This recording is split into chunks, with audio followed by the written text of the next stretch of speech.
Hi everybody, welcome to my channel. I'm Sharon, I'm a Queenslander from Australia, and I'm here to bring you a very special bisque unload. I know it's only bisque, but there is something very exciting in here. Now, I know I mention Nat from Mud Magic exhaustively almost every video, but truly, she is the reason why I am doing this unload this way. Nat has been incredibly generous and kind with advice and support and help for me, and that's why I mention her so much. I've learned so much from her. And I watched this morning her kiln unload of her alien hand sculpture, and she was crying and upset because it had exploded in the kiln. Please go and watch it if you like. Nat from Mud Magic. Her videos are fantastic. She's got some really good stuff coming out of that kiln. Spoiler alert if you haven't watched it. And I did say to Nat, I'm going to film this before I look at this bowl. And I am going to upload it come what may. Some of you may have seen, and it's on my previous videos, I threw, after a challenge from Nat, a huge bowl. 10 pound of clay, which I'd never done anything near that before, and then I decided I'd carve and hand paint it. The bowl's not spectacular, it's pretty rough because I'd never thrown anything more than 1.5 kilos of clay before once, so it's pretty rough, but I don't care. It trimmed up okay, and it's only for me. It's going to be a massive salad bowl if it's in one piece. So there could be tears, and I've just put hair and makeup on because hubby and I are going for a nice long drive today and lunch out. We're going a couple of hours north of us up to Noosa and then up the hinterland and have lunch out. I'll take some photos or some footage and post it at the end of this video if you're interested in the beautiful Australian Queensland countryside. If I can figure out how to do that. So it'll be film if nothing else. Anyway, in this kiln is my blue bowl. What I did with this bowl, it was quite thick, and I deliberately had it thick because Nat had fluted hers. So I decided to try fluting, which I did, which is appalling. It's really rough. So you'll have to excuse that. I'm hoping the glaze fills in all the rubbish. I don't have a fluting tool.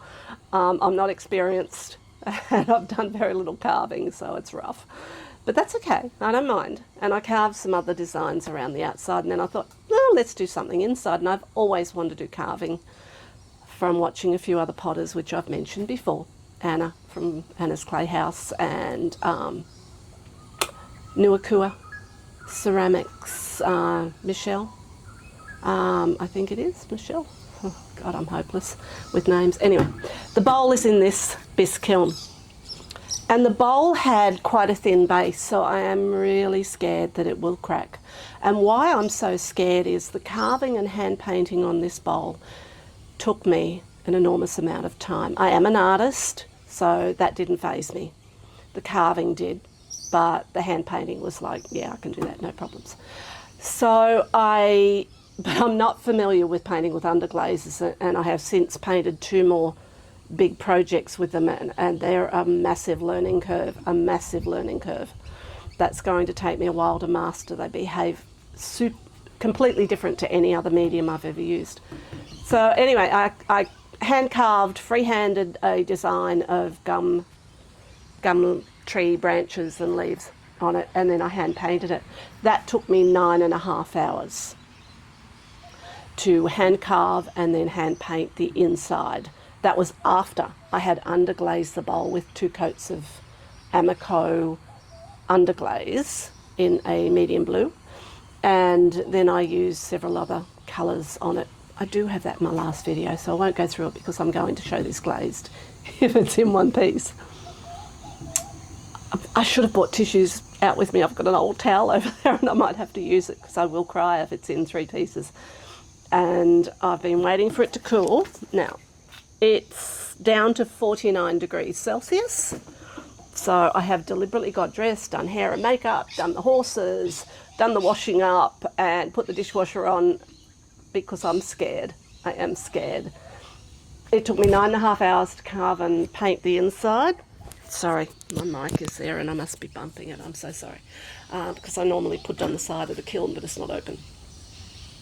And it took me about another 3 hours, 2.5, 3 hours. I hand painted the base of it with the gum leaves, and I did some underglazing through the sides, and yeah, so it's about a 12.5, 13 hour job just decorating this bowl.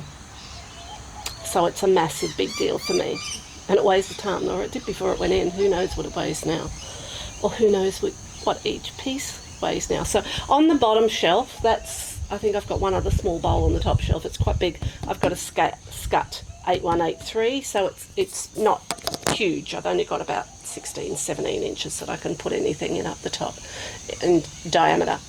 So it took up most of the room, and I did, because it's shaped in, I did manage to put one little bowl on the top. And the second shelf just has bisque, a lot of other bowls that I threw, and I will show you those. So when we get to that, skim through it if you don't. So I'm putting this off, but here we go. So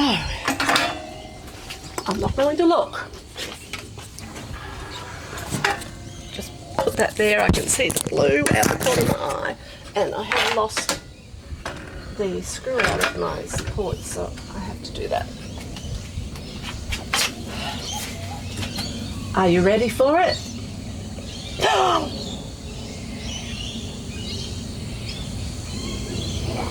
Oh my God.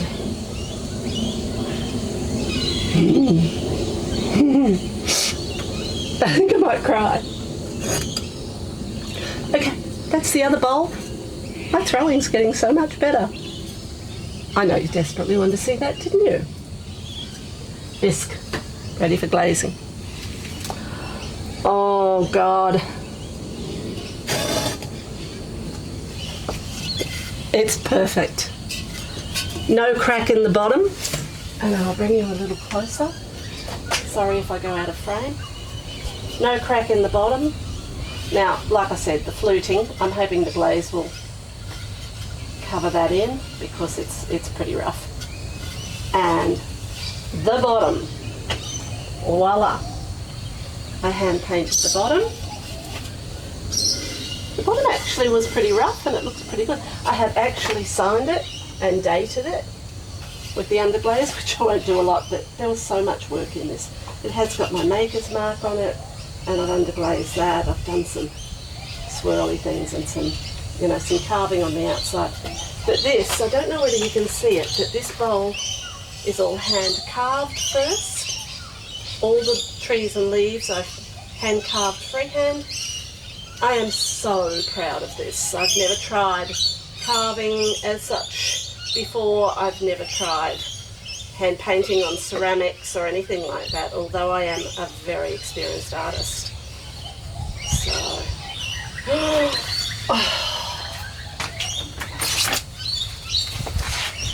it is stunning. Oh, I'm so happy. This is going to be a good kiln unload video.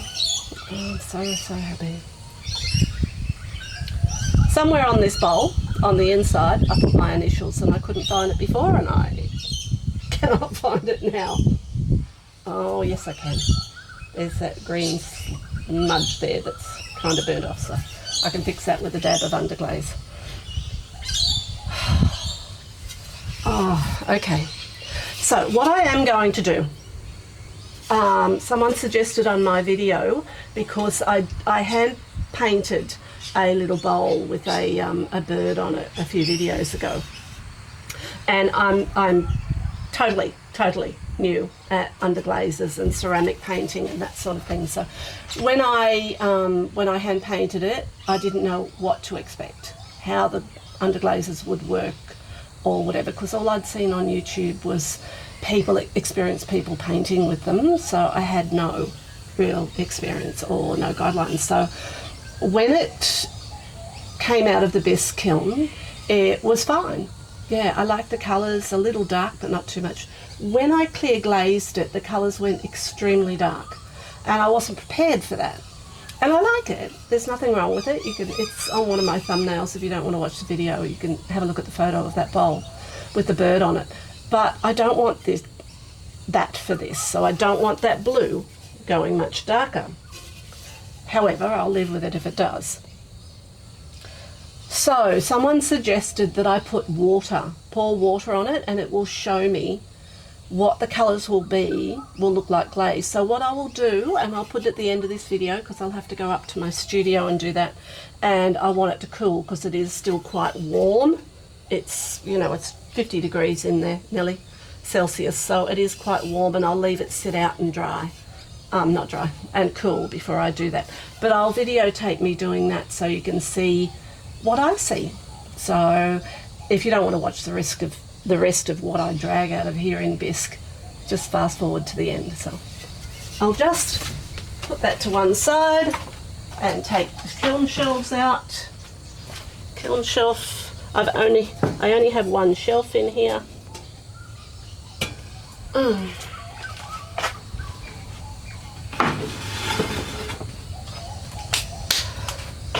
Take the props out. They're a little warm. It's a little warmer down the bottom than it is up the top, of course. I did not put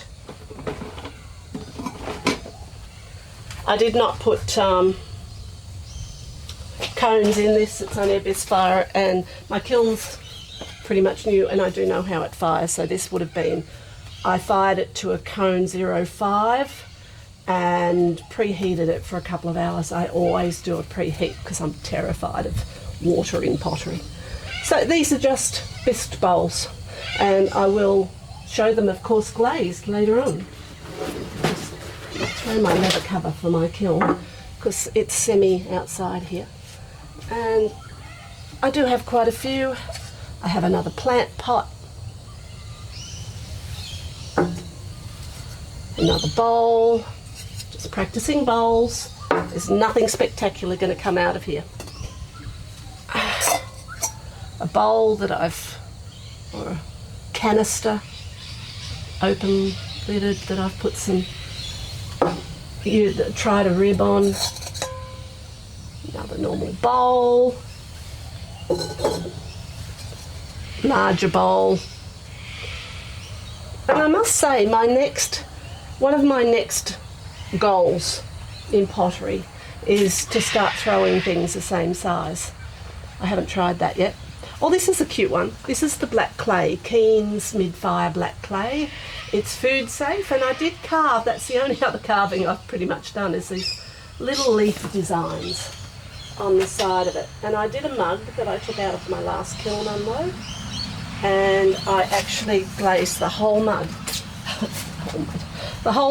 with pearl white from Spectrum, and I had underglazed inside the little leaves with black and waxed, and then glazed with pearl white and then fired it, and it was stunning. I loved it. So there is a mug in my last kiln unload in that, and I may do that little bowl in that combination. And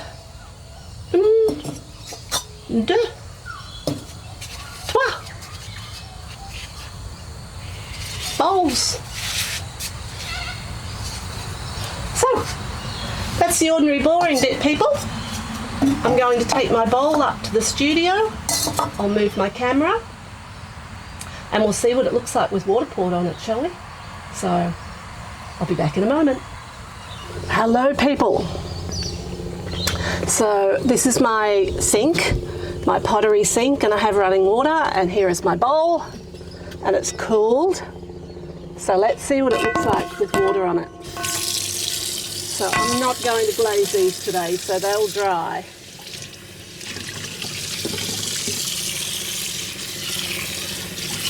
Oh, I love that. It is certainly more vibrant. I'm going to do the bottom as well, but it's still very delicate. So that's the bottom, and it's drying very fast, and I want to see it. I want you to see it with, so I'm going to fill it because I have to go over it anyway. can feel the carving actually, and I'm pretty sure the glaze will fill that in and we'll have a much nicer feel. So I'm going to fill it with water and I'm going to tip it out over there so you can see exactly what it'll look like. That's the theory. So that, realistically, is how it's going to come up glazed. And I'm happy with that. It is more vibrant, but it's still that deep, rich Australian sky blue. More a summer than a winter sky when it's glazed. I don't know what I'm going to do with the outside. Certainly clear up here, but in here I'd like to put a glaze, and I'd like to put a glaze that doesn't run. So yeah, any help with that would be really, really, really appreciated. I was thinking pearl white, but I'm not sure. So there you go, people. Oh, I can't wait to do the next 2 bowls now. And I'm not going to show you. I have, just a moment, I'll just lift you up so you can see me. So I have, sorry. I have hand painted the whale and the, just watching my puppy circling my tripod and very good camera. I have hand painted the whale and the turtle, and I'm even more nervous about the hand painting on those, but I can always glaze over them if they don't work out. You're naughty. So thank you for joining me. Thank you so much for joining me. And I hope you got a thrill out of that. And stay tuned because it's probably going to be the next thing out of the kiln. And thanks very much, Bowl, for not cracking and making me cry on international TV. Thank you so much for joining me. And if you like this video, please like, subscribe, hit the notification bell and come back and see my bowl glazed. Bye for now.